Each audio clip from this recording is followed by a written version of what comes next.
नमस्कार, मैं मुस्कान सिंह और आप देख रहे हैं के न्यूज़ इंडिया। फिलहाल वक्त हो चुका है उत्तराखंड के बुलेटिन का, लेकिन उससे पहले रुक कर लेते हैं सुर्खियों का। राष्ट्रपति द्रौपदी मुर्मू का उत्तराखंड दौरा का आज दूसरा दिन 19 से 21 जून तक देहरादून में रहेंगी राष्ट्रपति। मध्य क्षेत्रीय परिषद की बैठक को लेकर तैयारी, सीएम धामी ने अधिकारियों से लिया फीडबैक। 24 जून से वाराणसी में अमित शाह की अध्यक्षता में होगी बैठक। बिजली कर्मचारी की मौत पर सीएम धामी का एक्शन, लापरवाही बरतने पर बिजली विभाग के 3 अभियंता सस्पेंड। उत्तराखंड में देर रात दौड़ी तबादला एक्सप्रेस।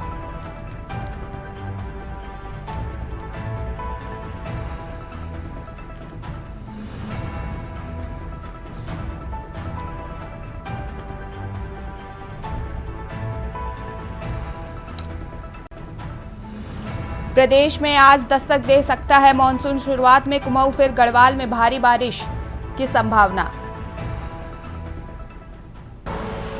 आप देख रहे हैं के न्यूज़, खबरों का सारथी।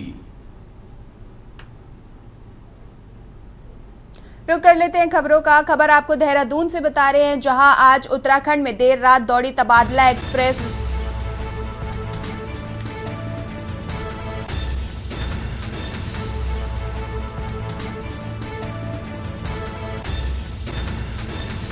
उत्तराखंड में देर रात दौड़ी तबादला एक्सप्रेस। उत्तराखंड में आईएएस और पीसीएस अधिकारियों के ट्रांसफर। देहरादून से आपको बड़ी खबर बता रहे, जहां उत्तराखंड में देर रात दौड़ी तबादला एक्सप्रेस। 4 जिलों के डीएम समेत 31 आईएएस, 1 एफएस, 24। उत्तराखंड में देर रात दौड़ी तबादला एक्सप्रेस। बड़ी जानकारी आपको बता रहे हैं, जहां देहरादून से उत्तराखंड में देर रात दौड़ी तबादला एक्सप्रेस। उत्तराखंड में आईएएस और आईपीएस अधिकारियों के तबादले।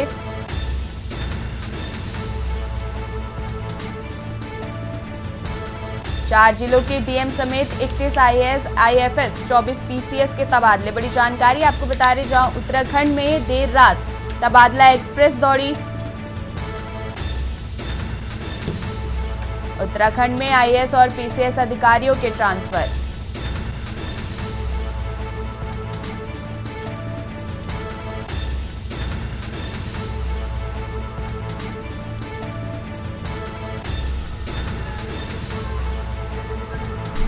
देहरादून से आपको बड़ी खबर बता रहे, जहां उत्तराखंड में देर रात तबादला एक्सप्रेस दौड़ी। उत्तराखंड में आईएएस और पीसीएस अधिकारियों के ट्रांसफर। बड़ी जानकारी आपको बता रहे हैं देहरादून से, जहां उत्तराखंड में देर रात तबादला एक्सप्रेस दौड़ी। 4 जिलों के डीएम समेत 31 आईएएस, 1 आईएफएस, पीसीएस के तबादले। बड़ी जानकारी आपको बता रहे उत्तराखंड से।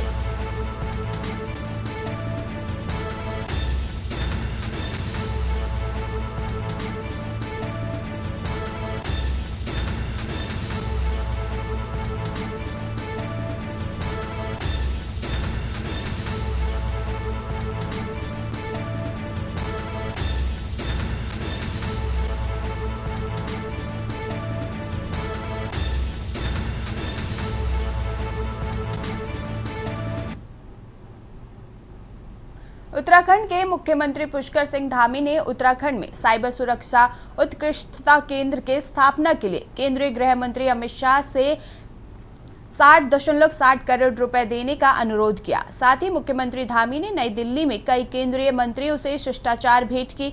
इस दौरान केंद्रीय मंत्री गृह मंत्री अमित शाह से राज्य के समग्र विकास से जुड़े विभिन्न महत्वपूर्ण मुद्दों पर चर्चा की। सीएम ने कहा कि साइबर सुरक्षा के क्षेत्र में बढ़ रही चुनौतियों को देखते हुए राज्य में साइबर सुरक्षा उत्कृष्टता केंद्र की स्थापना की जाए। यह केंद्र डिजिटल अपराधों की रोकथाम, विशेषज्ञ प्रशिक्षण, साइबर फॉरेंसिक और आधुनिक संसाधनों से विकास में महत्वपूर्ण भूमिका निभाएगा। साथ ही सीएम धामी ने केंद्रीय गृह मंत्री से राज्य की विद्युत अधोसंरचना की प्राकृतिक आपदाओं से होने वाली क्षति पर चर्चा की। उन्होंने कहा कि छोटे हिमालयी राज्यों की भौगोलिक विशेषताओं को ध्यान में रखते हुए विद्युत उत्पादन एवं वितरण परिसंपत्तियों को एनडीआरएफ व एसडीआरएफ के तहत क्षतिपूर्ति के दायरे में लाया जाए। इससे राज्य का आपदा प्रबंधन तंत्र और अधिक प्रभावी और सशक्त होगा। सीएम ने सितारगंज केंद्रीय कारागार के विस्तार के प्रस्ताव पर 150 करोड़ रुपए की लागत से शीघ्र स्वीकृति देने का अनुरोध किया। सीएम ने उत्तराखंड में हुए ग्लोबल इन्वेस्टर समिट 2023 की जानकारी भी दी। उन्होंने बताया कि राज्य ने 3.50 लाख करोड़ रुपए से अधिक के निवेश प्रस्तावों पर MOU पर हस्ताक्षर किए हैं। इस उत्सव के रूप में मनाते हुए उत्तराखंड निवेश उत्सव का आयोजन पंतनगर रुद्रपुर के औद्योगिक क्षेत्र में किया जाएगा। वहीं विपक्ष ने धामी सरकार के उत्तराखंड में साइबर सुरक्षा उत्कृष्टता केंद्र की स्थापना करने के सवाल का स्वागत किया, तो दूसरी ओर पंतनगर रुद्रपुर में उत्तराखंड निवेश उत्सव के नाम से होने वाले आयोजन पर कई सवाल खड़े कर दिए हैं। उत्तराखंड की सियासत में एक समय विकास के साथ ही यहाँ के लोगों को डिजिटली सुरक्षा देने का मन बना लिया है।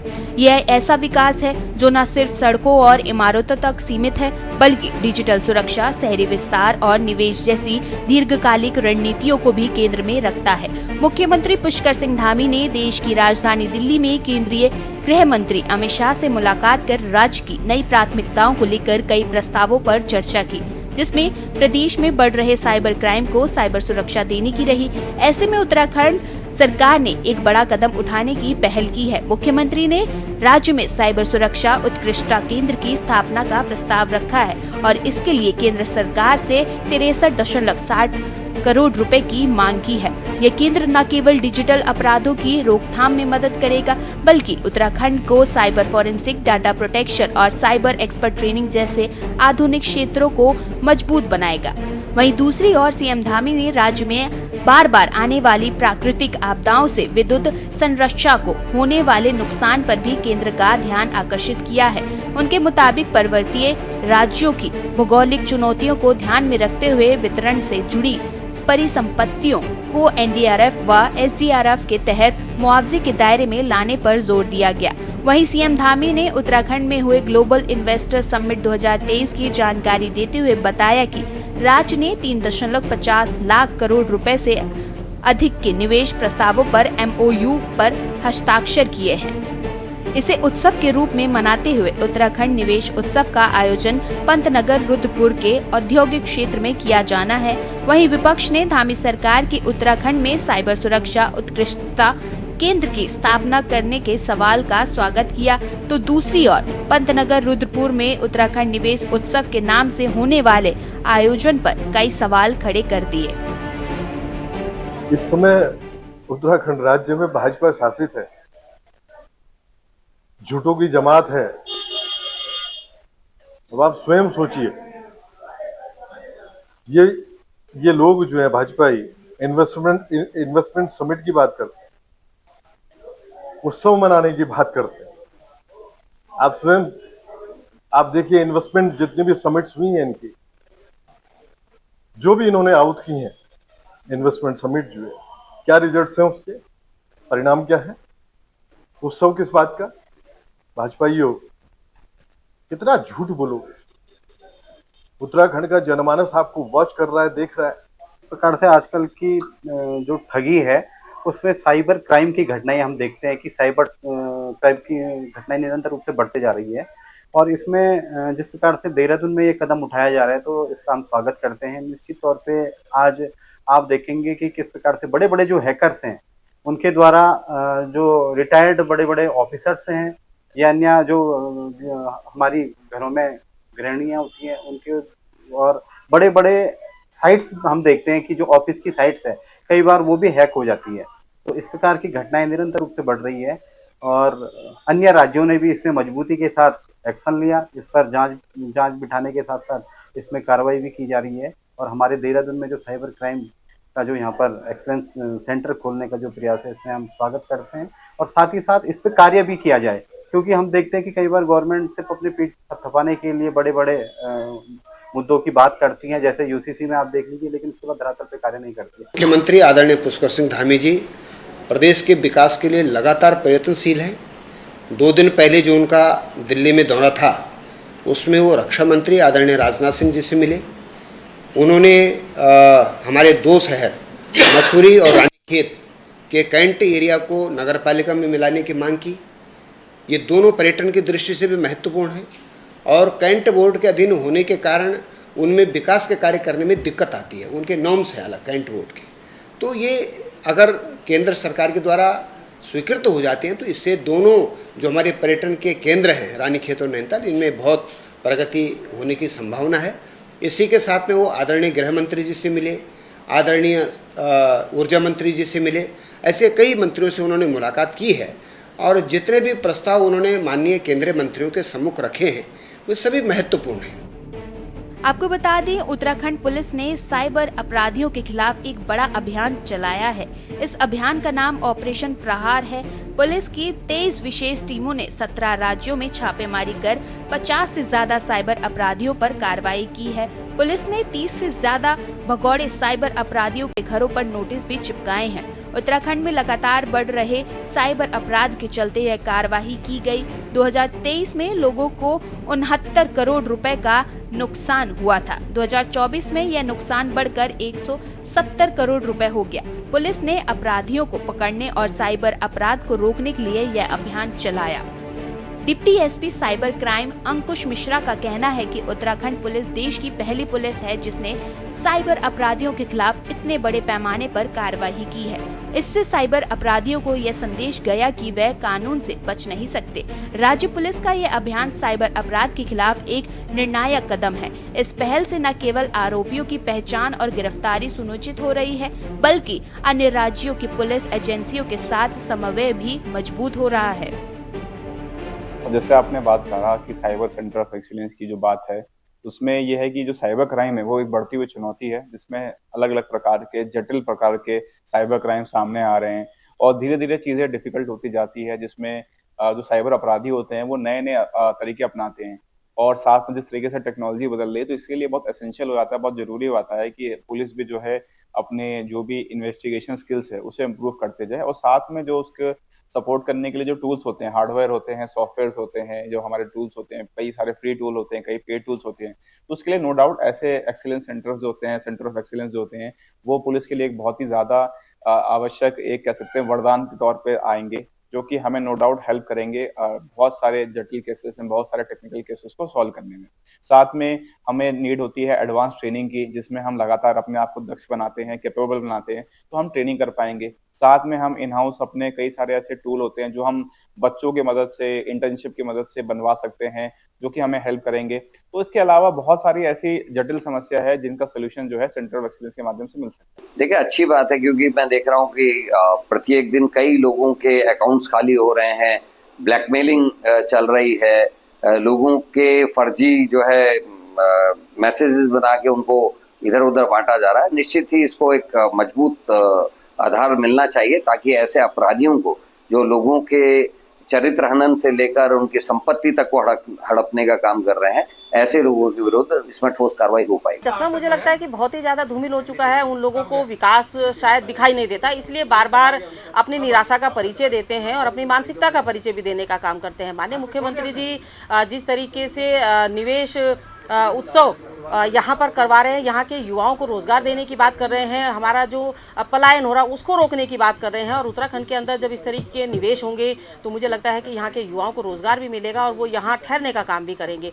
दूसरा, जो हमारा साइबर क्राइम चल रहा है उसको रोकने के लिए लगातार उत्तराखंड की सरकार, माननीय मुख्यमंत्री जी काम कर रहे हैं। उसके लिए वहाँ से दिल्ली से, केंद्र से बजट भी मिला है और इन सारे क्राइम को रोकने के लिए सरकार अपना कार्य कर रही है। और क्योंकि इस तरह के क्राइम कोई लिंक आ जाता है उसको खोलने का काम करते हैं हमारे बुजुर्ग हैं या बच्चे हैं या तमाम कोई भी अनभिज्ञता के कारण उसको खोलने का काम करते हैं, तो उन सबको रोकने के लिए इसमें कहीं ना कहीं कुछ ना कुछ ऐसी जानकारियां होनी चाहिए जिसको देने का काम सरकार भी कर रही है। और आगे जो है हमारी सरकार क्राइम को भी खत्म करने का काम करेगी और विकास को निरंतर चलाने का काम करेगी।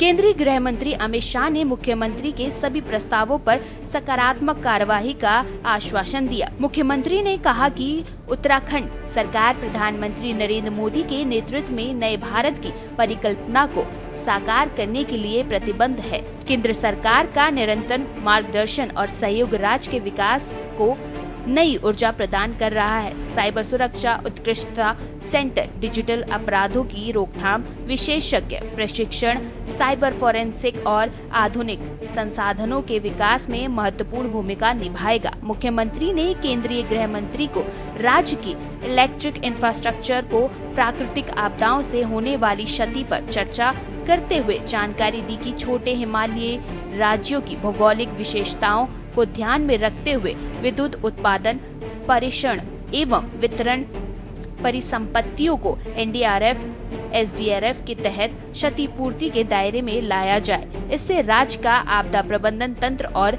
अधिक प्रभावी एवं सशक्त होगा। अब देखना होगा राज्य के विकास के लिए केंद्र से यह बजट कब तक मिल पाएगा।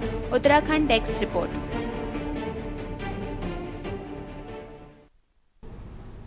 वक्त हो चुका है एक छोटे से ब्रेक का, मिलते हैं ब्रेक के बाद।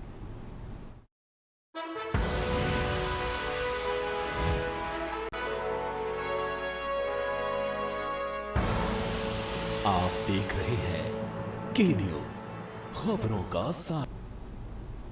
ब्रेक के बाद स्वागत है आपका बुलेटिन में। खबर आपको देहरादून से बता रहे, जहां राष्ट्रपति द्रौपदी मुर्मू आज से उत्तराखंड के 3 दिवसीय दौरे पर पहुंच गई हैं। राज्य के दौरे पर पहुंचे राष्ट्रपति का मुख्यमंत्री पुष्कर सिंह धामी सहित अन्य ने स्वागत किया। यात्रा के दौरान वह देहरादून में राष्ट्रपति निकेतन में रहेंगी और विभिन्न परियोजनाओं का उद्घाटन व शिलान्यास करेंगी। 21 जून को राष्ट्रपति अंतर्राष्ट्रीय योग दिवस पर देहरादून में होने वाली सामूहिक योगाभ्यास में शामिल होंगी। राष्ट्रपति गुरुवार को राष्ट्रपति निकेतन में एक रंगशाला का उद्घाटन करेंगे और स्टाफ क्वार्टर, अस्तबल और बैरकों की आधारशिला रखेंगी। बाद में मुर्मू 20 जून को राष्ट्रपति निकेतन को आम जनता के लिए खोलने के अवसर पर उपस्थित रहकर आंतरिक सुविधा केंद्र, कैफेटेरिया और स्मारक अधिक सार्वजनिक सुविधाओं का उद्घाटन करेंगी। Dehradun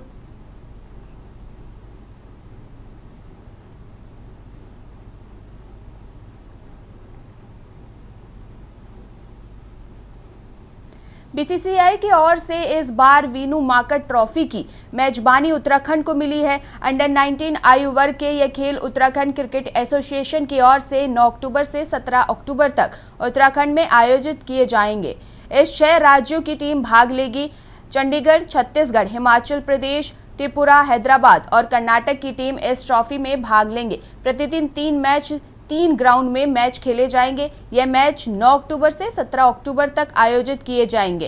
cricket association of Uttarakhand के सचिव महिमा वर्मा ने कहा कि वर्ष 2019 में उत्तराखंड क्रिकेट एसोसिएशन को मान्यता मिली है, किंतु अल्प समय में ही बेहतरीन ढंग से खेल आयोजित करने के चलते उत्तराखंड क्रिकेट एसोसिएशन खेलों के आयोजन की दृष्टि से अन्य राज्यों से काफी बेहतर स्थिति में है। इसको देखते हुए इस बार बीसीसीआई ने वीनू माकड़ ट्रॉफी की मेजबानी उत्तराखंड को सौंपी है। महिम वर्मा ने कहा कि इस तरह से खेल आयोजित होने से पूरे देश में उत्तराखंड का नाम रोशन होता है और उत्तराखंड की खेल प्रतिभाओं को बढ़ावा मिलने के साथ ही उत्तराखंड में पर्यटन और अन्य रोजगार की दृष्टि से भी यह आयोजन महत्वपूर्ण है।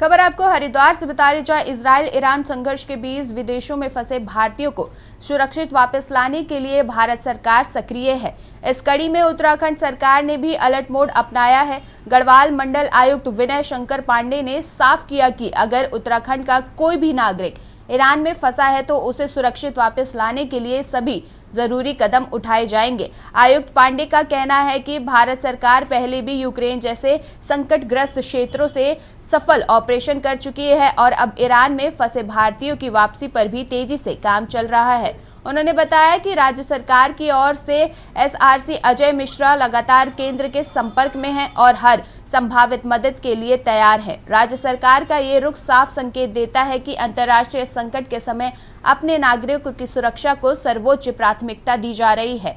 उत्तराखंड प्रशासन ने लोगों से भी अपील की है कि अगर किसी का कोई परिजन ईरान में फंसा हो तो वह प्रशासन से तुरंत संपर्क करे ताकि तत्काल कार्यवाही की जा सके।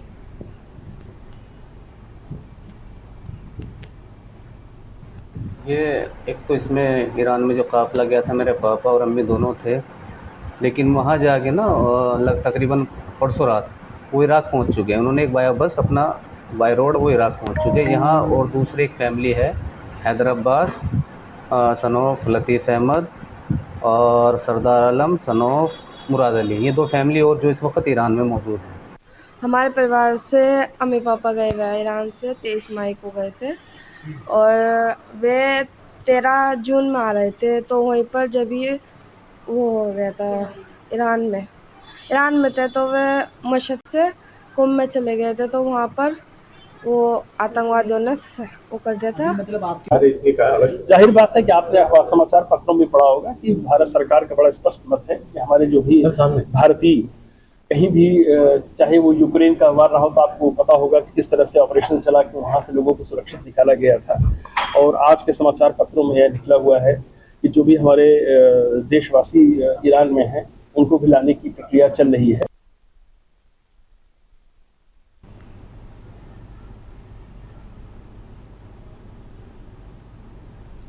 हरिद्वार में आगामी कावड़ मेले को लेकर तैयारियां तेज हो गई हैं। सीसीआर टावर में गढ़वाल कमिश्नर विनय शंकर पांडे और आईजी राजीव स्वरूप की अध्यक्षता में आज हाई लेवल मीटिंग बुलाई गई, जिसमें जिले के डीएम, एसपी सहित सभी अहम विभागों के अधिकारी शामिल रहे।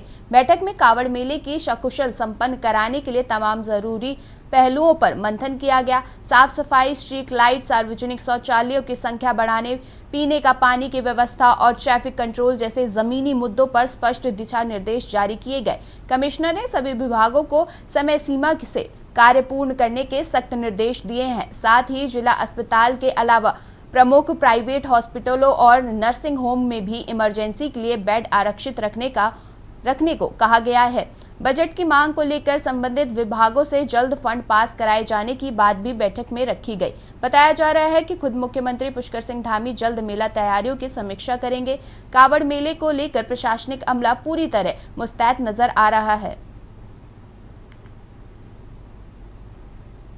देखिए, कावड़ मेले को लेकर अभी हम लोगों की एक विस्तृत बैठक हुई है और उसमें आईजी साहब, डीएम साहब, एसएसपी साहब और सभी जिले के वरिष्ठ अधिकारी उपस्थित थे। इनिशियली मैं कह सकता हूं कि प्रिपरेशन इन लोगों ने सब कर रखी है। मुख्य रूप से देखिए, कावड़ मेले में 3-4 चीज़ें बड़ी महत्वपूर्ण होती हैं कि एक तो आपका जो भीड़ आ रही है उस पर आप किस तरह से एक्सेस कंट्रोल करते हैं। भीड़ आ रही है, प्रॉपर ढंग से आवे। पार्किंग की व्यवस्था आपकी बहुत ही सुदृढ़ होनी चाहिए और पार्किंग स्थलों पर पर्याप्त आपकी व्यवस्था हो, जो मूलभूत ज़रूरतें होती हैं।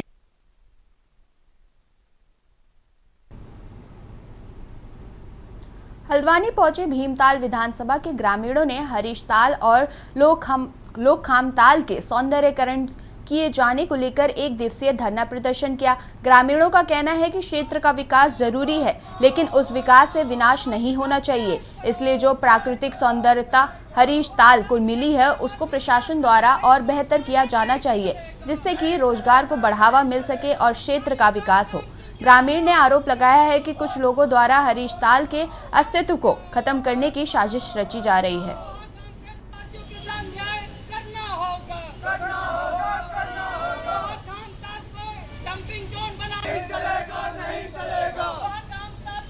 प्रकृति ने हरीशताल को अच्छी संरचना करके 2 झीलों का निर्माण करा। वो 2 झीलें इतनी अच्छी हैं उसकी कोई व्याख्या भी नहीं कर सकता।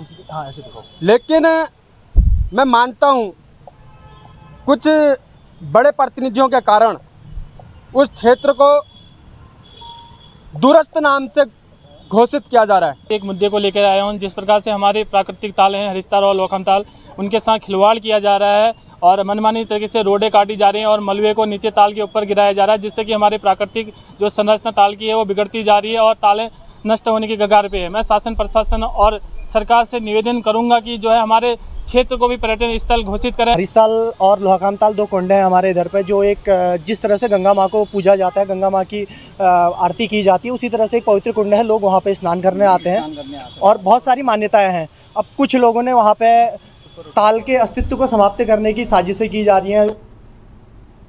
फिलहाल उत्तराखंड के बुलेटिन में बस इतना ही। देखते रहिए के न्यूज़।